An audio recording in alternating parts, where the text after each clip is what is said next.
नमस्ते। कभी सोचा है कि हम हर रोज इस धरती पर अपने पीछे कुछ निशान छोड़ते जाते हैं, ऐसे निशान जो दिखाई नहीं देते। आज हम इन्हीं अदृश्य निशानों यानी कार्बन फुटप्रिंट्स की दुनिया में उतरने वाले हैं। ये एक ऐसा टॉपिक है जो हम सबके भविष्य के लिए, आप यकीन मानिए, बहुत बहुत जरूरी है। और ये पूरी जानकारी आपके लिए लेकर आए हैं पवन सिंह। आप उनसे संपर्क कर सकते हैं 8141824876। तो चलिए सबसे पहले और सबसे बड़े सवाल से शुरू करते हैं। आखिर ये सब इतना जरूरी है क्यों? देखिए, हमारा प्लैनेट, हमारी धरती हमें लगातार इशारे दे रही हैं, साफ साफ संकेत।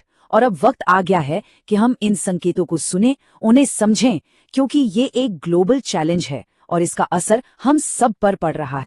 इसको ना बहुत आसान तरीके से समझते हैं। सोचिए, ग्रीन हाउस गैसें हमारी पृथ्वी के चारों ओर एक मोटे कंबल की तरह लिपट जाती हैं। अब ये कंबल क्या करता है?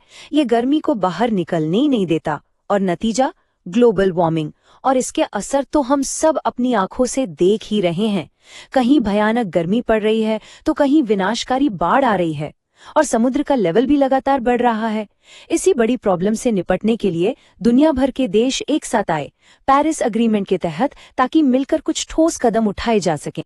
अच्छा, तो अब बात करते हैं उस मेन आइडिया की जिसके इर्द गिर्द ये सारी चर्चा घूमेगी, और वो है हमारा कार्बन फुटप्रिंट। जैसा मैंने शुरू में कहा, ये एक ऐसा फुटप्रिंट, एक ऐसा पदचिन्ह जो दिखता तो नहीं, लेकिन इसका असर वो बहुत गहरा और बहुत बड़ा है। अगर बिल्कुल आसान भाषा में कहूँ ना, तो कार्बन फुटप्रिंट उन सारी ग्रीन हाउस गैसों का टोटल है जो हमारे रोज के कामों से निकलती हैं। मतलब गाड़ी चलाने से लेकर कोई नया सामान खरीदने तक, यहाँ तक कि घर में लाइट जलाने तक से। ये समझिए हमारे एनवायरमेंटल इम्पैक्ट को नापने का एक मीटर है।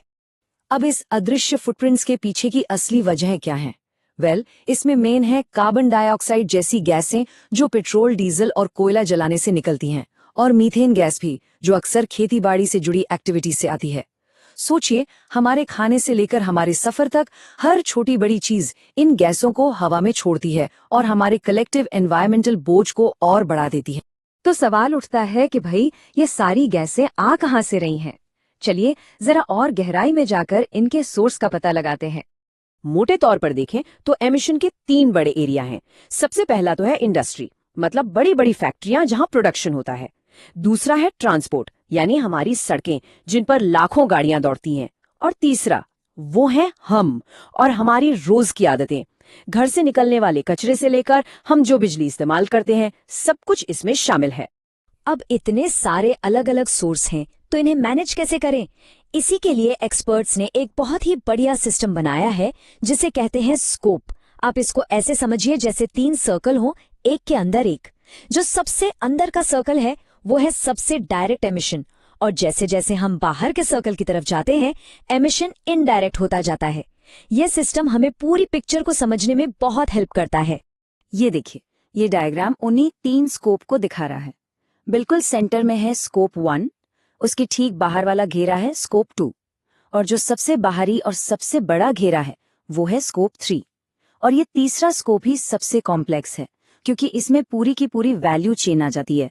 मतलब जहां से कच्चा माल आया, वहां से लेकर जब तक प्रोडक्ट फाइनल कस्टमर तक पहुंचता है, सब कुछ। चलिए इसको और भी सिंपल करते हैं। स्कोप 1 मतलब डायरेक्ट एमिशन, जैसे किसी की अपनी गाड़ी से निकलने वाला धुआं। स्कोप 2 है वो एमिशन जो उस बिजली को बनाने में हुआ जिसे हम खरीदते हैं और इस्तेमाल करते हैं। और फिर आता है स्कोप 3 जो सबसे बड़ा है, और इसमें बाकी सब कुछ आ जाता है। मतलब जो सामान हम खरीदते हैं उसे बनाने में हुआ एमिशन, हमारे ऑफिस के ट्रैवल, सब कुछ। तो ठीक है, प्रॉब्लम तो हमने अच्छे से समझ ली।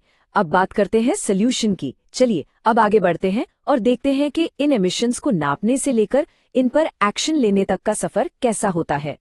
और यहाँ एक बहुत ही जरूरी, एक गोल्डन रूल याद रखना होगा। जिस चीज को आप नाप नहीं सकते, उससे आप मैनेज भी नहीं कर सकते। मतलब कोई भी अच्छी स्ट्रैटेजी बनाने के लिए सबसे पहले हमारे पास सही डेटा होना चाहिए। तो सवाल है, इसे नापा कैसे जाए? प्रोसेस काफी सीधा सा है।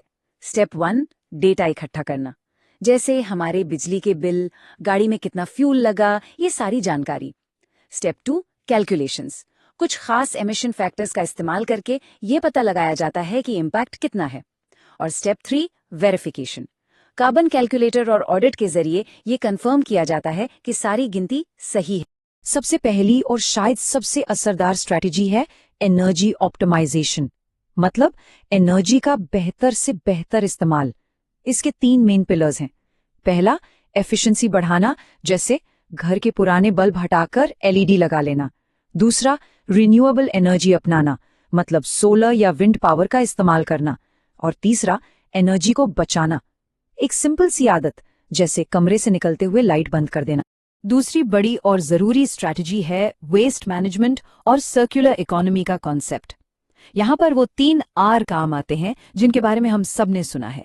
रिड्यूस यानी जरूरत से ज्यादा चीजें इस्तेमाल ही ना करना, रीयूज यानी चीजों को एक बार इस्तेमाल करके फेंकने के बजाय बार बार काम में लेना, और तीसरा रिसाइकल, ताकि पुराने सामान से कुछ नया बन सके। लेकिन उन एमिशंस का क्या जिन्हें हम चाहकर भी रोक नहीं सकते? खैर, उसके लिए एक तरीका है जिसे कार्बन ऑफसेटिंग कहते हैं। इसका मतलब है कि हम ऐसे प्रोजेक्ट्स में इन्वेस्ट करते हैं जो बदले में हवा से कार्बन को सोख लेते हैं, जैसे कि पेड़ लगाना। और इसके साथ साथ कंपनियों के लिए ये भी बहुत जरूरी हो गया है कि वो अपनी सस्टेनेबिलिटी की कोशिशों के बारे में पूरी ट्रांसपेरेंसी रखें, जिसे ESG रिपोर्टिंग कहते हैं। चलिए अब आते हैं इस पूरी बातचीत के सबसे जरूरी और शायद सबसे मोटिवेटिंग हिस्से पर, कि ये सब करने का आखिर फायदा क्या है, ये इतना मैटर क्यों करता है।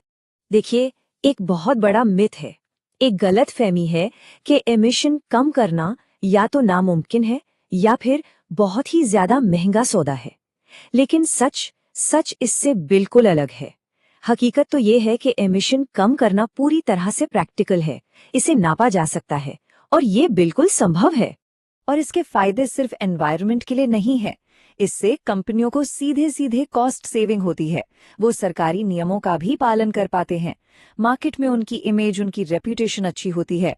और हाँ, सबसे बड़ी बात, हम अपने प्लैनेट को भी बचाते हैं। मतलब ये हर तरह से एक फायदे का सौदा है। तो बात बस इतनी सी है कि अपने कार्बन फुटप्रिंट के बारे में जानना, उसके बारे में जागरूक होना ही एक्शन की तरफ पहला कदम है।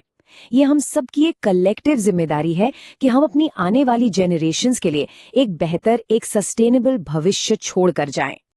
और मैं आपको इसी एक आखिरी सवाल के साथ छोड़कर जा रहा हूं। अब जब हमारे पास जानकारी है, हमें अपने इम्पैक्ट को नापने का तरीका पता है, तो असली सवाल ये है कि हम सब मिलकर अपने भविष्य को संवारने के लिए कौन सा रास्ता चुनेंगे।